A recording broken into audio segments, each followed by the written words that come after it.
might suffer some ill effects now, but what's this going to be, 10, 15, 20 years down the road?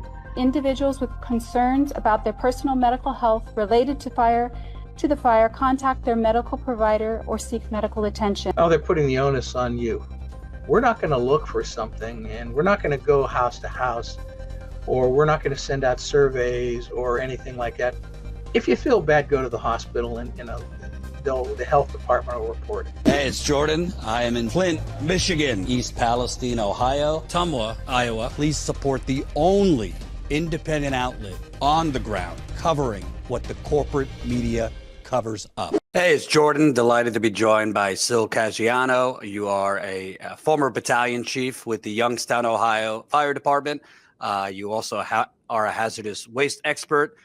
You've responded to many disasters, including the Norfolk Southern disaster in East Palestine. And we've spoken about this latest disaster in Northern California, where a massive lithium battery plant ignited on fire in mid-January. It went on for days.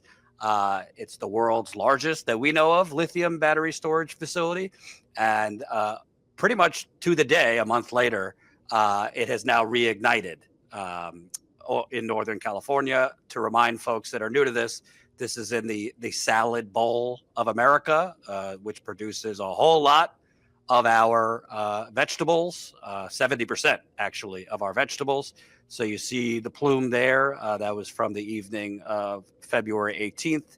So 2 days ago, that was described as light smoke by Monterey County. I'll read the county alert that went out, not to all residents, but some. They sent an alert that evening. Community update: Vistra battery facility. Public safety agencies are in unified command due to light smoke and fire at the Vistra battery facility in Moss Landing. Unified command continues to monitor the situation, and community air particulate matter and metals monitoring are ongoing. They said, out of an abundance of caution, safety agencies urge residents to close windows and doors overnight. First, let me ask you, I should say, by the way, media, as is unfortunately often the case, kind of regurgitated what they were saying. So you get headlines like this: update, light smoke at Vistra battery facility. Here's another light smoke from local ABC in the area. You were a longtime fire battalion chief. Was that light smoke that you saw? Not by my definitions of light smoke. It isn't by far. It's not heavy smoke, but it's what we would call signs of a working fire, which means there's a fire actively working. It's light smoke is just misting, a little bit of haze. This was a working fire. They had what's called a working fire there, so the fire was actively doing its thing that it was going to do. So no, it's not light smoke at all. And could you remind folks, we spoke the first time, but after the first fire, the main concern when lithium is burning would be hydrogen fluoride. So for dummies, we think about 70 to 80% of the batteries in the facility burned the first time. What would have caused this reignition? And is there a chance that hydrogen fluoride was released from this reignition? Well, what caused the reignition was the oxidizing salts released from the lithium ion, the oxidizing chemical released by the lithium ion salts. That's why these fires have a tendency of reigniting, because they will create their own oxygen. And when we have a fire, we have what's called a fire tetrahedron. You have fuel, you have oxygen, you have heat, and you have uninhibited chain reaction. So you do have the fuel there. Obviously, you've got the heat because it's probably building up. You have an oxidizer that's going to provide you with the oxygen, and all it needs to do is the uninhibited chain reaction start burning, which it did. And the byproducts of that, among other things, is going to be, hydrogen fluoride, which when it comes in contact with water will become hydrofluoric acid. And the hydrogen fluoride, the first time that the fire started for days, the EPA said we're not seeing, we're not detecting hydrogen fluoride, but the list of symptoms that residents were having that they've continued to have, they haven't really subsided: nosebleeds, headaches, burning lungs, chemical burns. I'll show you this was from 13 days ago. So after the first fire, before the reignited fire, I had a resident send me this from outside. They were outside for an hour. This was a male and a female friend. I'm not an expert. Looks kind of like a chemical burn to me. That was from 13 days ago. And now, after this reignition, I mean, it's all been happening so fast from residents I've directly spoke to, as well as just monitoring the Facebook page where residents are talking about symptoms. People are talking about migraines, headache, fever, swollen lymph nodes, sore throat, irritated eyes, breathing issues, cough, stomach ache, nausea, metallic taste, fatigue, confusion, and disorientation. This was after the first fire, but this is what I've been told after this reignition. Yet the only thing that was sent out was that community alert. There was no evacuation, and school has continued. I mean, this is a post somebody posted on the Facebook page. Sunrise at the plant, definitely feeling the symptoms now. Oddly enough, there's plenty of people out there fishing and surfing with zero protection. Pacific Gas and Electric has a parking area set up off Dillon Road where they divert traffic down to one lane, and none of the workers are wearing any type of facial protection. Your children standing out waiting for the bus. I witnessed several buses full of children headed to North County High. I don't want to be dramatic, but there seems to be a disconnect between an ongoing lithium fire that is not light smoke, and people are kayaking and children are going to school. And all these residents are telling me after this reignition, the symptoms are worsening. Well, Pink Floyd actually had a song about it. It's called Comfortably Numb, which you don't know won't hurt you. That's a little government statement. I cannot verify a lot of what you're showing me as being actual signs and symptoms. And there's no way of verifying what people are saying or signs and symptoms. Remember, aside from the lithium ion and the chemicals it's creating, there's plastics involved. There's a lot of other chemicals. There's, you're going to have a myriad of chemicals. So some of this could be contributed. But when you look up hydrogen fluoride exposure and hydrofluoric acid exposure, you see a lot of the photographic evidence that is being presented to you. Taking it just straight on face value, yeah, that stuff can be attributed to it. Why they're not conducting evacuations could range for a variety of things, from they don't have any place to send these people to their unwillingness to do that, to their inability to detect where this stuff is coming from. One of the old things we used to do in hazmat is if you were looking for an acid environment that was airborne, you'd wet a little bit of pH paper with a pH neutral water. You'd stick it on the end of the stick and you'd carry it around, and when you'd see the pH paper change color, bingo, you found an acid or an alkali. I don't know what they're using. I don't know what they're doing. I don't know who the company has hired, but if past is prologue, a lot of these companies like Norfolk Southern down in East Palestine, they hire companies that are going to give them the desired answer, because the right answer is going to cost too much money.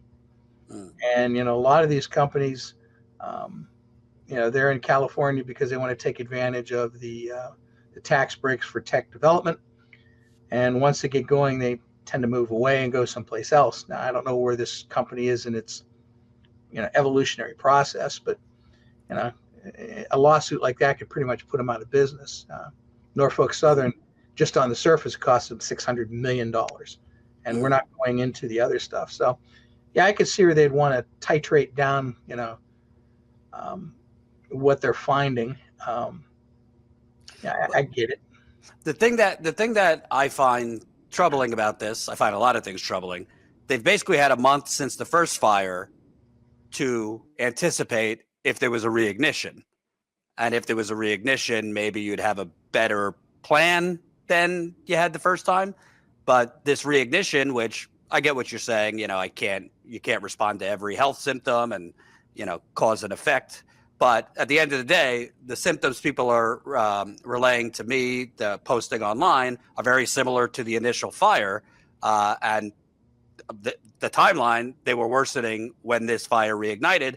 Also seeing people talk about that there was some type of chlorine smell this time. So it seems like their response was basically to act like, oh, just a minor flare up there, go back to business. Wouldn't, if this was your fire department or other departments you've worked with, shouldn't there have been more of an organized response since you've had a month since the initial fire? Yeah, I would think that you'd be a little bit more prepared, and they should have known this was going to happen. It happens. That's one of the biggest problems you have with lithium-ion batteries is their reignition. So I would think they would have probably thought a little bit more into it. I don't know what the preparedness capability is of that particular fire response industry or response district. I don't know how much they're working with or not working with the company. There's a lot of factors that go into it. Remember, in East Palestine, the fire chief was totally on board with the burning of the vinyl chlorides, even though that was not necessary, and they're still dumbing down on it. So there is a classic case of what I call mushrooming. Mm-hmm. They keep them in the dark and feed them bullcrap. And this might be what they're getting. I don't know, even if they're actually even involved in the process. Well, that's actually a good segue because I have a few clips lined up. One is from the fire chief of the local Monterey County area.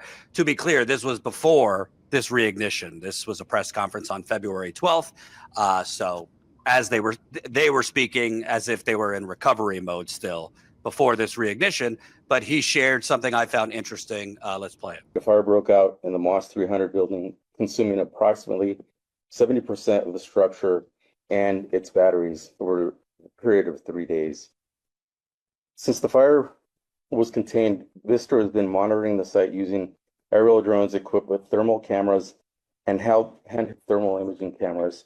In addition, they do have a private fire department that replaced us, I believe it was about a week and a half into the incident. And so they're there 24 hours a day with their crews monitoring the situation. To date, I can report that the burnt and potentially damaged batteries in the building have remained stable.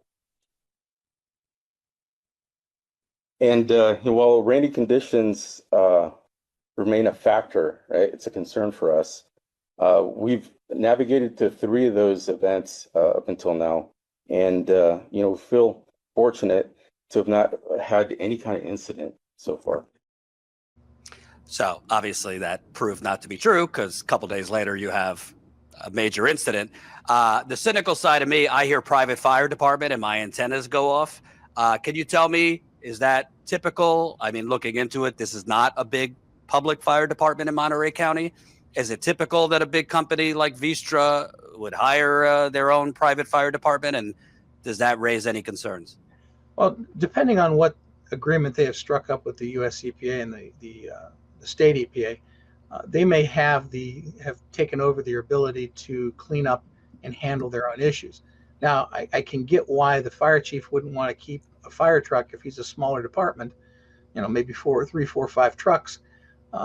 He might not want to keep a truck there because he's placing one of his stations needed for service to the public out of service. Conversely, the company probably don't want to pay that fire department to staff an additional piece of equipment because that could get expensive. And if they're paying their firemen well, yeah, you can go get a private fire department where the guys are making pennies on the dollar to stand by and wet this thing down, which is basically what they're doing. They're on a standby wet down. So that's a little bit cheaper, and it may be allowable under any kind of cleanup and remediation plan that they've done under RCRA through the state EPA and the federal EPA. So that probably is not too out of the realm and probably was more advantageous to the citizens of that community. However, the bottom line is the fire chief is responsible for this stuff, and he should be keeping his fingers on the pulse of this, just like down in East Palestine. Ultimately, he was responsible. And when you back Norfolk Southern into a corner, they just pointed at the fire chief and said he's the one that made the decisions. So I don't know how that works in California, but I know in Ohio, the fire chief is the incident commander and ultimately responsible. So if I was him, I would be keeping hyper attention on what's going on, because it's my butt and it's my citizens that are being involved in this. Mm-hmm. And can you talk about the aspect of this? Lithium is reactive to water. So typically you'd want, water puts out a fire, but in this case, lithium is very reactive to water. So with rain and weather changing, are the residents basically at the mercy if there's heavy rains that the batteries that are not burned there could continue to burn? Until that site's cleaned up and that the waste has been disposed of in a place where it's not going to catch enough oxygen or deprive itself of the fuel, yeah, they're going to be continually in the risk of having these things reignite. I mean, it happens. That's one of the big problems with lithium-ion batteries. And it's not just lithium-ion batteries for cars. It's lithium-ion batteries that you use in your flashlights, in your cell phones. It's all the same thing. And like I said, these batteries, they can be stored. They can be stored in a number of places, but still, when they burn, they all have the same qualities. Mm-hmm. And let me show you another. This just seems like Twilight Zone. You mentioned Pink Floyd, but this was a local resident. He was out there shooting after this reignition of the fire. Let's show you. Yeah. I'd just like to point out the fact that we have wildlife here watching a lithium-ion battery plant. Oh, and we have kayakers. Where'd he go? Somewhere over here. I just saw a sea otter over there. So we have a kayaker right here, and we have a lithium battery fire right here, probably 300 feet away. And of course, like I said, we do have wildlife currently being exposed to this, which I believe is hydrochloride, because that's what it smells like and that's what it tastes like. So before I get to the insanity of people kayaking as that's going on, I want to tell you what he told me when he was out there. He said it was basically exactly the same as before in terms of the smell. Before, meaning the initial fire, except it didn't taste like metal. It tasted like bleach and insecticide, which my best guess is it was some type of aerosol. He said it was very hard to breathe. Air feels warm, coughing up a lot of clear fluids. Obviously, everybody, body reacts differently. He had headache, bad stomach ache, general fatigue, confusion. But putting aside his symptoms, he was very close to the plant. The county alert didn't go out to all residents, and it seems like a lot of people weren't aware that this was burning. Can you respond to that? It just seems odd to me that people are out kayaking, schools are not closed, there's no evacuation. Again, it's the media cycle. Someone once said drive-by media, and it's very true. Today it's this, tomorrow it's something else, and we forget about it. Unless people like you keep it constantly in the people's lexicons, they're not going to think about it that much. And a lot of people don't understand what actually is going on. By the way, that was light smoke that you saw as compared to what you saw before. The little smoke going up, that was considered light. What you showed at the entrance to this was heavier smoke. Right. But that was also probably 12 to 15 hours later. Yeah. Yeah. But he's describing exposure to hydrogen fluoride and a lot of the other stuff. Yes, there is exposure. Yes, the wildlife will fly through it, but you might suffer some ill effects now. But what's this going to be 10, 15, 20 years down the road, when all of a sudden you're going to the doctor and say, hey, you got this going on, and it's like, well, I don't know, I don't remember. Oh, okay, yeah, we had this battery fire. Right. These are the things, and this is what the community should be looking at. Same thing with down in East Palestine is one of the biggest things that I talked about making sure that Norfolk Southern kept watching these people like they did in West Virginia for the PFAS exposure over an extended period of time, because you might not have something today. That doesn't say you're going to develop something down the line. And it's one of the largest lithium ion battery fires there, that we've recorded so far. I would be extremely cautious in what I'm doing going forward, and being hyperactive, looking at things. If you're looking for hydrogen fluoride and it's already reacted with the water, you're not looking for hydrogen fluoride anymore. You're looking for hydrofluoric acid. There might be some hydrogen fluoride still in the air, but showing me the vegetation that you showed me one day, that looks like it got burned. Right. The rashes that people that are having looks like a burn. Bloody noses, sensitive mucosal tissue, it's a burn. If it walks like a duck and quacks like a duck, it's a duck. Let me play for you again. To be clear, the clips I'm about to play were before this reignited fire on February 12th. That was the last update press conference various local agencies did. Let me first play. This is the local environmental health department official. Data from the sampling conducted by the Department of Toxic Substance Control, DTSC, indicates there are not elevated metals associated with the fire in soil. DTSC obtained soil samples directly north from the location of the fire and up to 4 miles away, including at residences, schools, and community parks. While initial surface screenings of ash and debris detected elevated levels of metals, subsequent soil samples did not. I don't know. That sounded like doublespeak to me. He said initial surface found heavy metals, but subsequent didn't. And this is not my first rodeo or yours. It's always interesting because county officials, state officials, EPA officials, it's always all clear. But then independent testers, in this case, you had researchers with San Jose State University. They went out pretty quickly, actually, after the initial fire.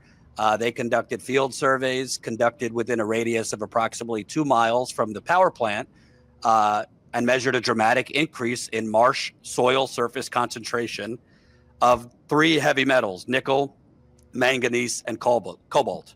This dramatic increase relates to both the shallow subsurface and the baseline measurements conducted in the area before the fire.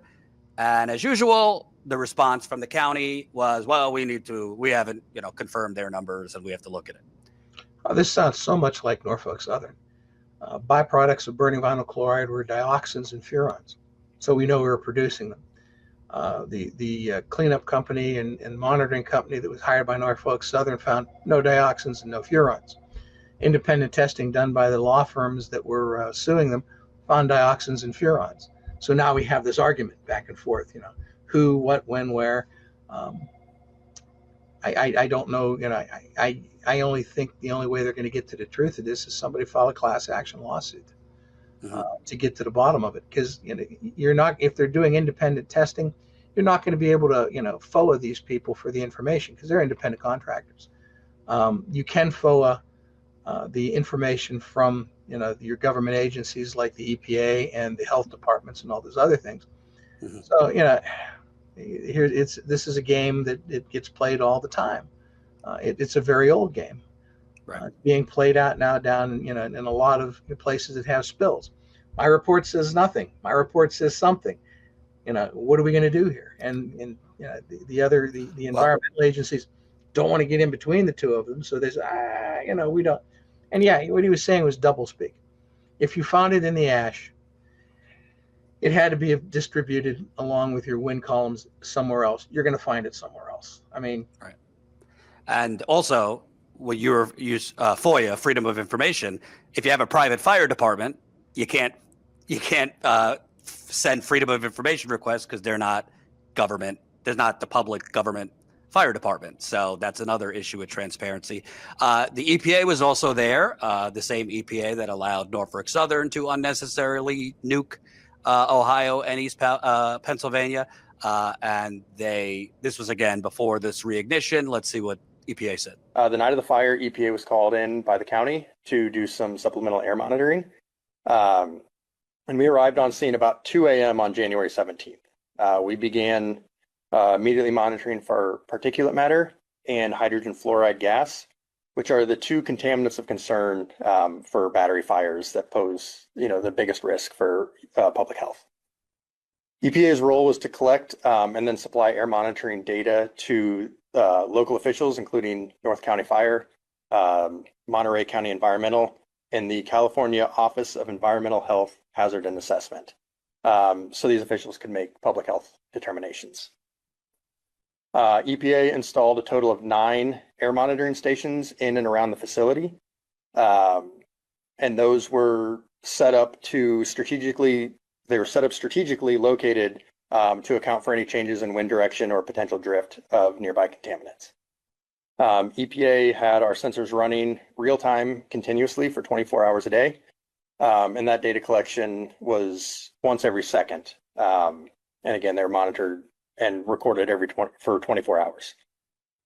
Throughout the incident, EPA data showed that the results from hydrogen fluoride and particulate matter posed no threat to the public health.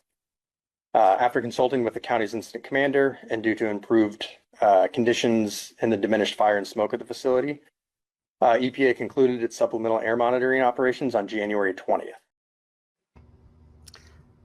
No threat to public health. That's a definitive statement, but also kind of vague. What were the levels you found? Also, you monitored, by that statement, they only monitored for 4 days and then they left. What are your thoughts? The other question you have to, acute and chronic exposure. I can get acute exposure of radiation and it'll kill me within days.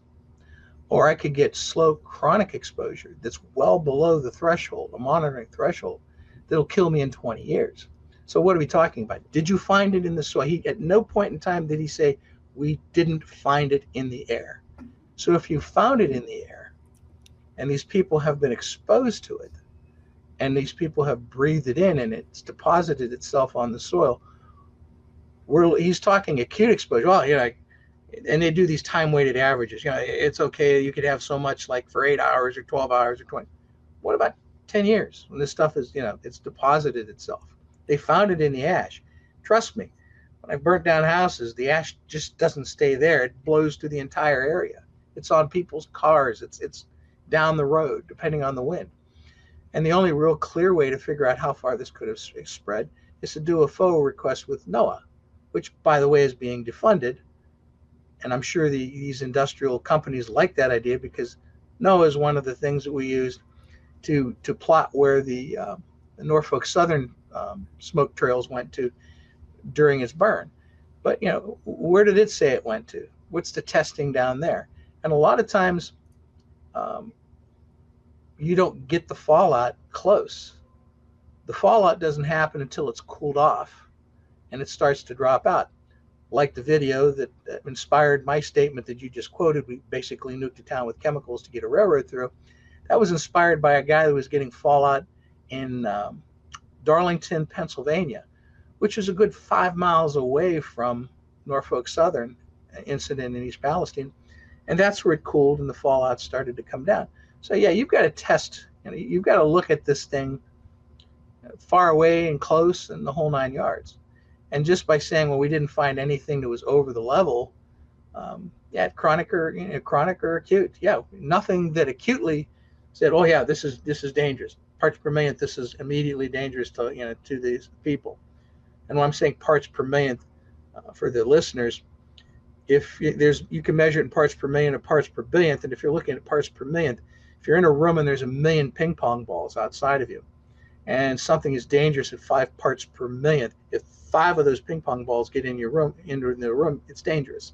Right. Just for a graphic explanation. So, what were the levels? How long were they? So right away it's not that, but how long was that exposure there? Chronic or acute exposure? Also, if independent testers are finding heavy metals in the soil marsh, that would indicate that there's been release of hydrogen fluoride as well. Where did it come from? Right. Let me play this clip. My colleague Tina was on the ground about a week or two ago speaking with residents. This is a resident talking about her experience literally the morning after the initial fire. So the next morning on the 17th, I went outside and I saw the duck pool, and it had like an oily haze. And of course, I got concerned of my ducks swimming and drinking it. So I'm out there trying to turn over the pool, and it's splashing on me, my hands. So, Joan, can we get a close-up of her hands? So for folks, I'm looking at this now. You could see not only is it red and irritated, but there's small blisters on her palms. Like you could see where it was like burnt. Hi, Charlie. Charlie's coming to protect you because that's what dogs do. I mean, clearly there was a burn going on here in your feet. So the water splashed over you is toxic. I did see some of the water. It looks like almost how you have, like when you have oil slick on top and there's like a rainbow. There you go. Yes. And how the white extracts the light. Yeah. powdery-ish. So that's how the water looks. So there's clearly some toxins that are floating in the water. So when Vistra came on and said, no, we're testing and everything's fine, and I'm going, no. So when did people get evacuated? So obviously the EPA, all these officials could say what they want, but there's a huge gap between everything's fine and all of these residents. Everybody's different, but this is not a few people. You're talking about potentially thousands of people spread out that are all having either minor or more serious symptoms. It's not, something's causing it. Yeah, the haze that she's got in there. Remember, with the lithium ion batteries, they're contained in plastic. Plastic is made from petroleum. So when it burns and it breaks down, it goes back to its roots. You've got volatile organic chemicals, or what we call BTX chemicals: benzene, ethylbenzene, toluene, and xylene. So basically, yeah, you might have that sheen along with the hydrofluoric acid that could be in the water. And I'm not going to get into the I did it, and your hands might not be as sensitive as hers.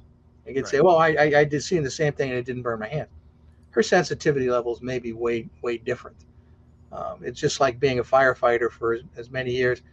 I can stand in a room that was we just call bitey, where you could smell and taste it, but for someone that's not used to it, their eyes are watering. So there's different levels of capability.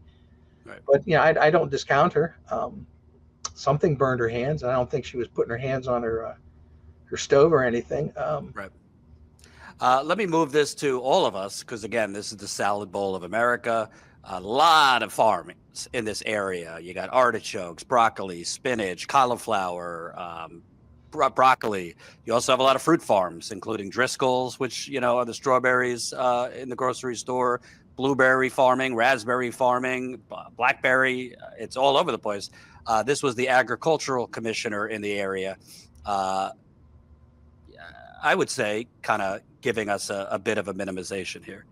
It's also important to note that many agricultural fields in our region are still fallow. We're in the middle of winter at this point, so there's very few commodities that have been harvested over the last several weeks.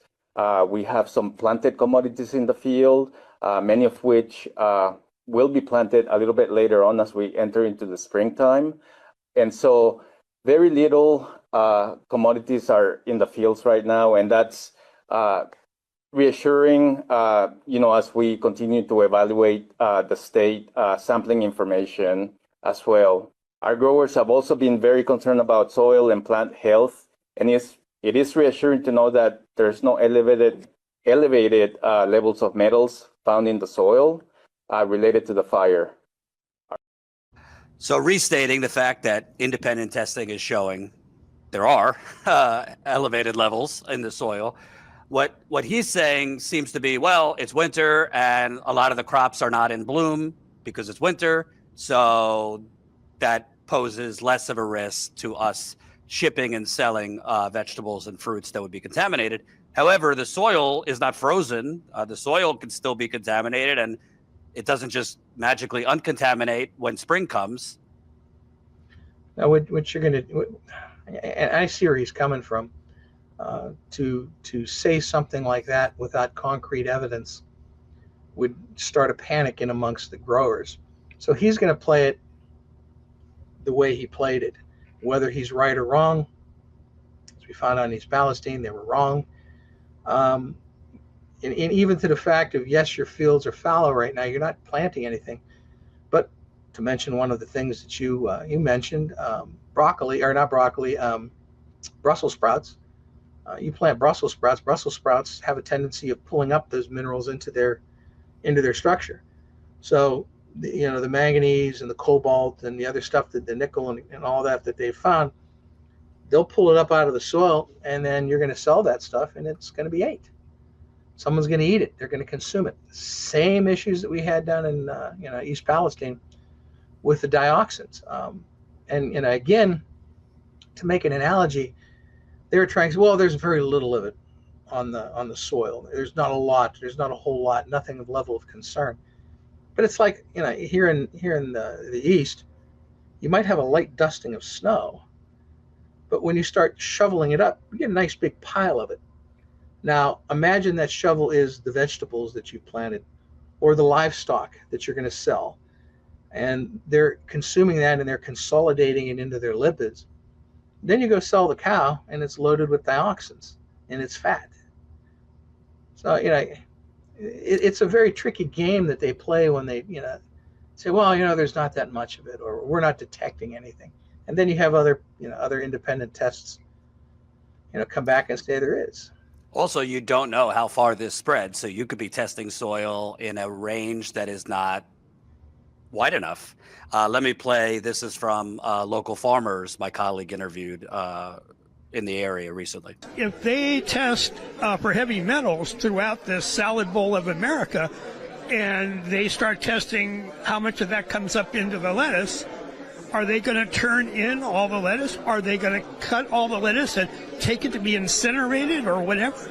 No, they're not going to do that. So what's going to happen is people will filter those heavy metals out of the lettuce into their body. And that's what happens with the heavy metals. So heavy metals are insidious, and these particular ones are insane. Now, we kept hearing these people say, oh, HF. That's hydrofluoric acid. That acid can eat this window. I mean, normal acid you can put in a beaker, right? No, hydrofluoric acid is insanely corrosive. You can't just take the soil out and replace it. You know how much money, you know how much that is? So, two farmers. I don't know the first one's credentials, but it sounds like he knows what he's talking about.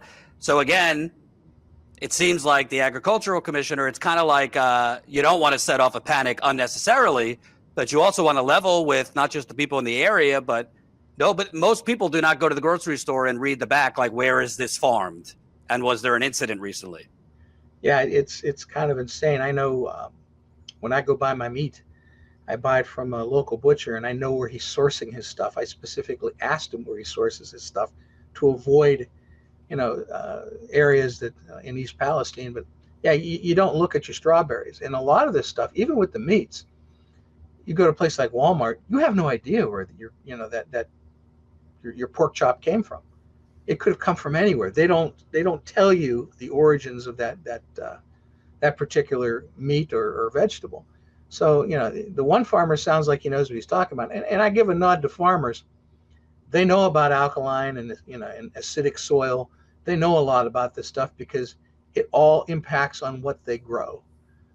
Some plants like this type of soil, some plants don't. Some fruits thrive in this thing, some fruits don't. So they're more knowledgeable than one thinks. They may be farmers, but they've got a good idea of what they grow and the conditions that are good for it. And the guy's right about hydrofluoric acid. It's going to etch. It's going to cause problems. Now, is it in the soils now? And if it's in the soils, what about your aquifers? Are there any aquifers around there? Is it leaching down into the aquifer? I mean, I kind of buried the lead. This is a marine sanctuary around this plant. So you have a lot of endangered species and rare animals. And do we have filter feeding things like clams and ground feeders like shrimp and other stuff being culled out of the water area? Those things, once that stuff sinks down in the water column to the ground, the filter feeders will suck it in, and it'll become part of the if you've got oyster beds, the oysters will take it, or it's going to make its way up or down the food chain. We haven't made steel here in the Youngstown area for well over 50 years, but still the effects of the heavy metals that were dumped into the river from the steel mills is being seen in the fish that the EPA looks at, mutations, 3 eyes, tumors, all these years after. So, where is this all, what's the end result of all of this? And I don't want to give you, deja vu triggers from East Palestine, but I thought I'd play this clip from the county health official, because it sure sounds a lot like what they've told the folks in East Palestine and Pennsylvania for 2 years now. We understand and appreciate that residents have unanswered questions about health impacts related to the fire. At this time, public health officials continue to recommend that individuals with concerns about their personal medical health related to the fire contact their medical provider or seek medical attention. Oh, they're putting the onus on you. We're not going to look for something, and we're not going to go house to house, or we're not going to send out surveys or anything like that. If you feel bad, go to the hospital, and the health department will report it. Yeah, it's like, if you want your house inspected for the chemicals that were released from the burning of the hydrogen or the vinyl chlorides, have it inspected. If not, go home.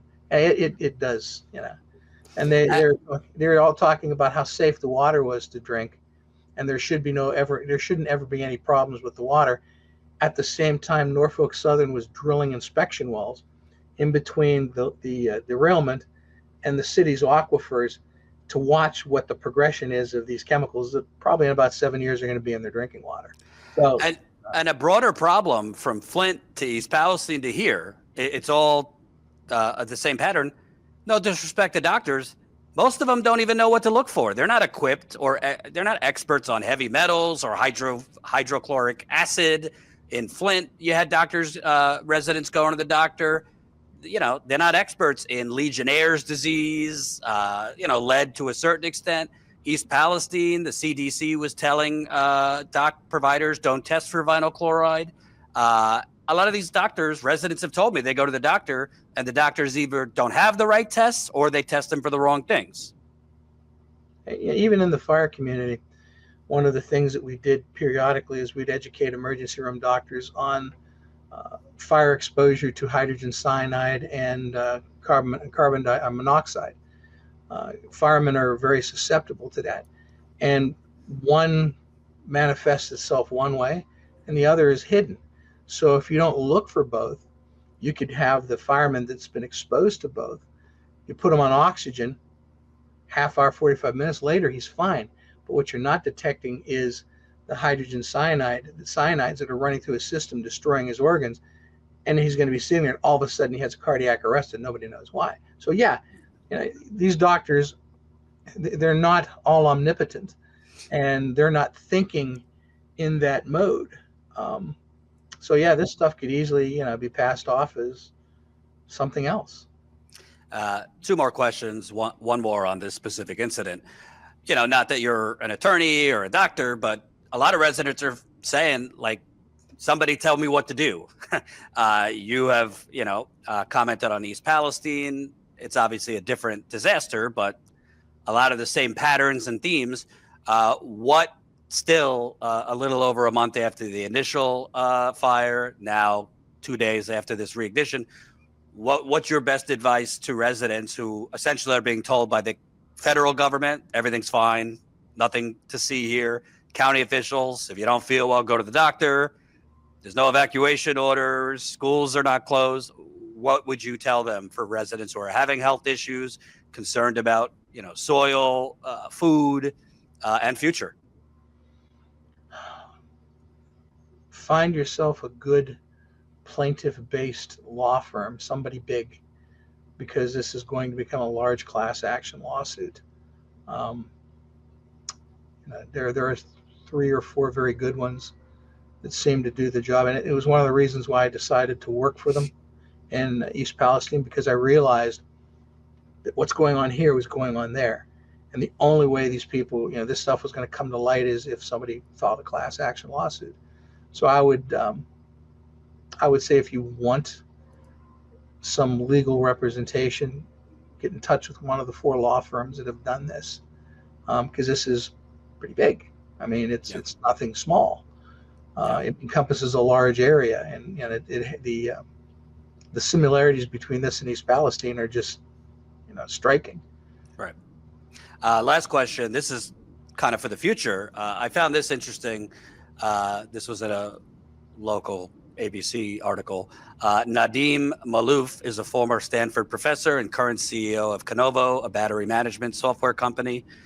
Quote, big facilities like this, it's new territory. I don't think we have developed processes to fight fires of this magnitude. Malouf said there should be more involvement from regulators to manufacturers to make battery storage safer. Quote, right now, Moss Landing is relatively, I don't want to say a highly urbanized area. It's not. But one day we're going to be putting these facilities into Manhattan and San Francisco. What happens if even a small fire takes place? I didn't think about that because typically they try to keep, whether it's a clean energy facility or a mine or wherever, away from the big urban cities. But you don't even have to have a big battery manufacturing place. Go to Washington, D.C., or go to New York, or go anywhere, and you have these autonomous little vehicles running around. You can rent a Segway and drive it around. These places all go to one place to recharge your batteries. There could be a fire there. I think New York fire departments already have that problem and already asking these questions. But right now you have maybe some systems that are in place, but obviously the whatever system they had in place, and a lot of them are innocuous vermiculite deluge system. A lot of them just they're not built to handle the fires of this magnitude. You're dealing with a lot of heat, a lot of product, and you've got to figure out how you're going to cool this stuff off. The system may have worked well for like a few batteries, but if you had a lot of batteries, you don't know. And this is all new technology, and it's not going away. It's coming, and it's going to be here. There are other countries that are more heavily invested in this than us. Maybe we need to talk with those companies or countries. They might have solved the problem for us. Right. There are experts saying there are other forms of batteries not made of lithium, not made of lithium ion, that people should explore. Yep. Thank you, Sil Caggiano, former battalion chief with the Youngstown Fire Department. You're busy. There seems to be another plant fire every other week now. Thank you for your expertise. Also a hazardous waste expert. We'll stay in touch. Thank you.